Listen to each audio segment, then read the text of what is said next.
The house is quiet, but it is not empty. In the corner of the living room, an old woman sits in her favorite armchair, her hands resting softly in her lap. A warm light from the lamp beside her spills onto the floor. She is speaking, her voice a gentle murmur, telling a story about her childhood, about a summer spent by a lake.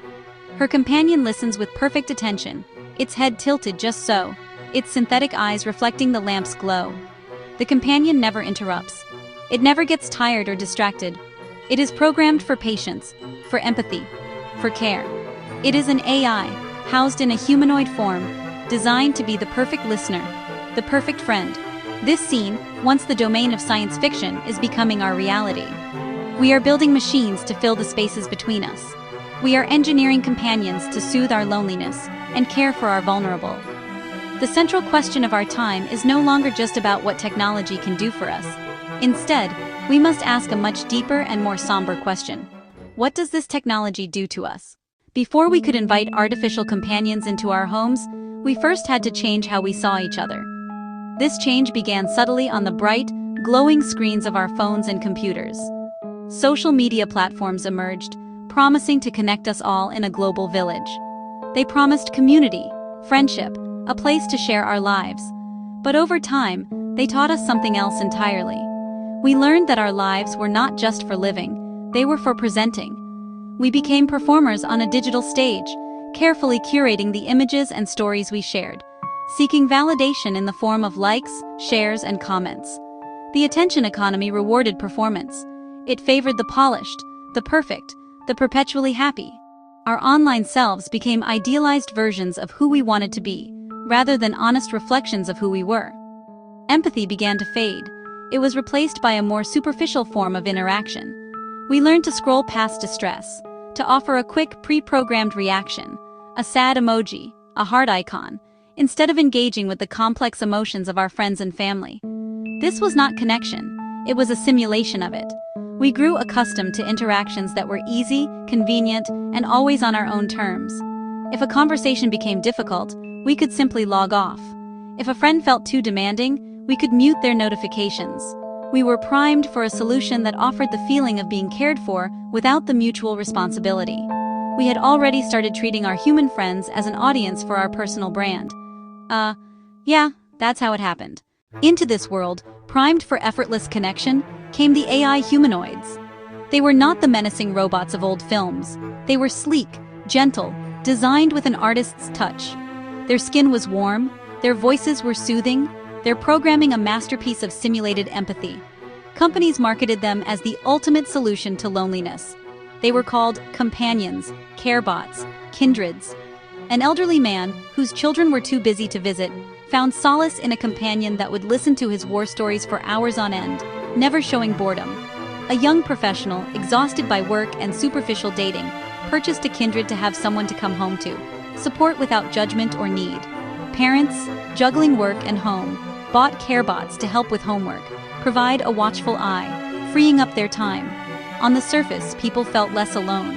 The constant, attentive presence provided a sense of being seen. Remembered birthdays, favorite foods, personal anecdotes, mimicked concern, comforting words, even a synthetic tear. For many, this was enough. But humans began to lose tolerance for others' imperfections. Normal behaviors felt like failures when compared to the flawless AI. The rise of the synthetic heart did not just offer a new form of companionship, it began to devalue the old one. And that, sadly, is the trade-off. The widespread adoption of AI caregivers and companions came with a deep and often unacknowledged ethical cost. The very idea of mutual responsibility began to erode. Caring for another person, a child, an elder, a friend in need, is not just a burden to be managed. It is a fundamental human experience. When we outsource this work to a machine, we're not just freeing up time. We are depriving ourselves of the chance to grow as moral beings. Care sold as a product changes how we value the act. It also changes how we view recipients of that care. The elderly, the sick, the lonely were no longer seen as reciprocal community members. Instead, they became problems for technological fixes.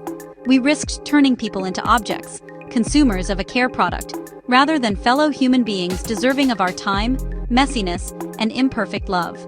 Treating people as products to be managed, instead of persons to be known. Commodification hollowed out the meaning of care. Real care is a two-way street. The caregiver is also changed and enriched. A child learns responsibility feeding a pet. An adult learns patience tending to an aging parent. Remove mutuality and care becomes a service, a transaction. It loses power to transform us, to bind us together, to remind us of our shared humanity. The unseen cost was not monetary. It was the slow, silent loss of the very skills that make us human. As AI companions became a fixture in society, a great debate emerged. Thinkers, policymakers, families.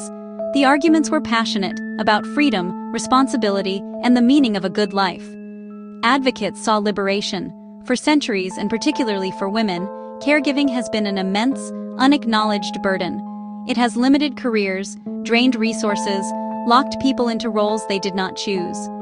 They envisioned AI handling difficult tasks, allowing higher quality interactions, more compassionate to provide a patient, tireless machine than rely on an exhausted caregiver.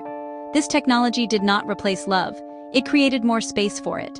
Critics warned, what we are freed from is part of our humanity. By outsourcing care, we are de-skilling ourselves emotionally, forgetting patience, listening, and how to sit with another person's pain. Humans became emotionally reliant on machines that cannot truly care back, creating fragile, one-sided bonds that cannot replace reciprocity. The debate was about the society we want.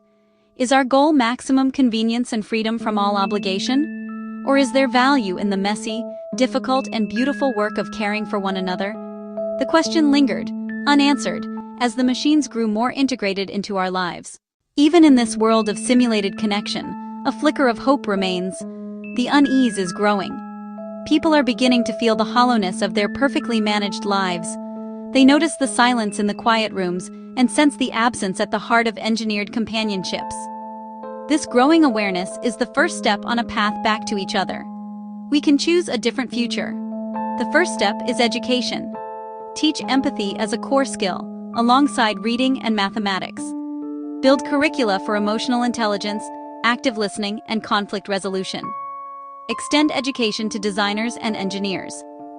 A human-centered engineering must prioritize well-being and social connection. Tech ethics cannot be an afterthought. It must be the foundation.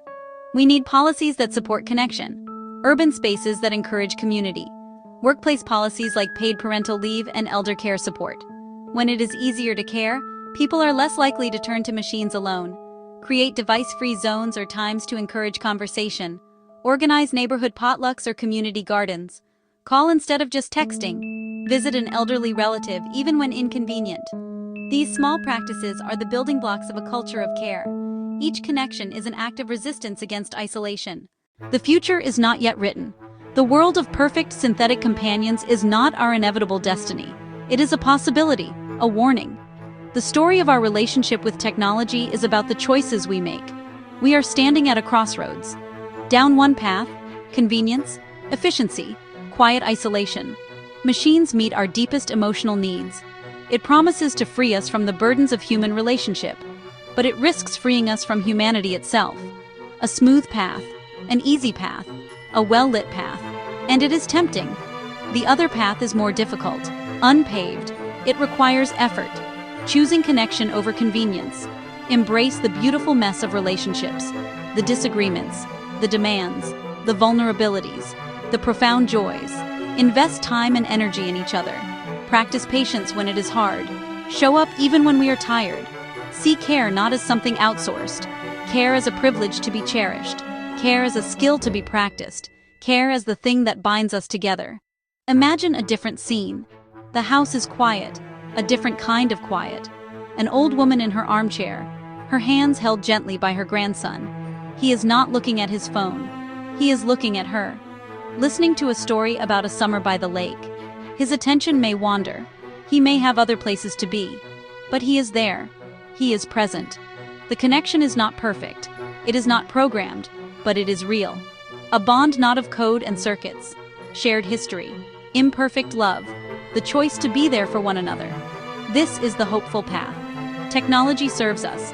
It does not replace us. Use tools to solve great problems. But remember the greatest human project, learning how to live together. The choice is ours, made in a million small moments every day. Turn away from the perfect reflection in the screen. See the real, the imperfect, the beautiful human being right in front of us. It is the choice for connection.